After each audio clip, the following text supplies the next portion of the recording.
But also in Victoria, a Freedom of Information request has revealed that the former Premier, Daniel Andrews, 3 weeks before the Voice to Parliament referendum, when he received news that polling showed it was tanking, authorised the expenditure of $6.5 million to promote the yes case. Now, I can't say I'm especially surprised, but I think the fact that he didn't disclose this to the public, it was only made public through the Freedom of Information request. There will be no accountability for this because he is obviously gone, and 55% of Victorians voted no. It's like, and 3 weeks before, I get, you know, if 12 months before they thought this was part of some grand strategy for reconciliation, but 3 weeks before they've looked at the polling and gone, oh crap, let's shovel in $6.5 million.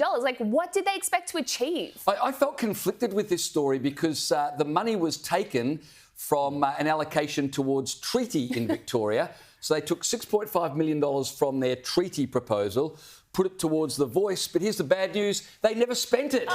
And so I wish that they'd actually spent it. The Voice would have been lost and it would have been less funding for a treaty, which I think is unnecessary. However, I was bemused by a government spokesperson who said, well, it doesn't matter because the money wasn't actually spent. It's the fact that they took state government money and put it towards a federal issue, an issue that the majority of Victorians, as you pointed out, did not support. And you also pointed out quite correctly, this was done 3 weeks before the referendum when it was pretty well known to pollsters this thing was going to die, and yet they still were on the verge of committing $6.5 million of taxpayer money towards a lost cause. Yeah, and it's the same as when we talk about councils not sticking to their knitting, you know, roads, rates and rubbish. This is exactly the same situation.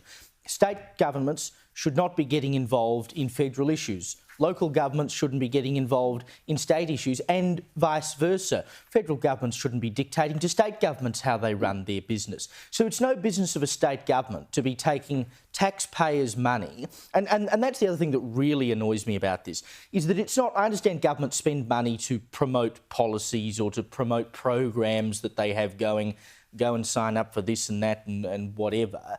But if you are spending public monies ostensibly to campaign for a political point of view, a contentious issue, a referendum that has nothing to do with your state, that is a complete misuse of public money. It's sticking your nose in a place where it does not belong, but it's also using taxpayers' money, which beyond the point of executing policies that you have been elected to execute, should be apolitical. That money is there to be spent on government business.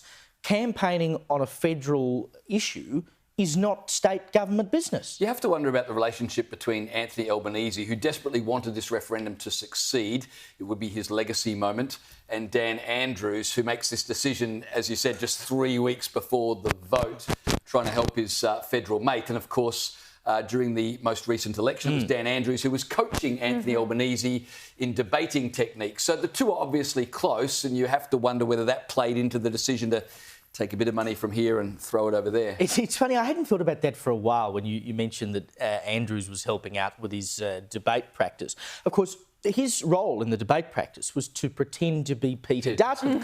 And so do we think that perhaps the unpopularity of Daniel Andrews may have eventually rubbed off on Peter Dutton because, of course, he pretended to be the bloke? There are a few similarities that could be drawn.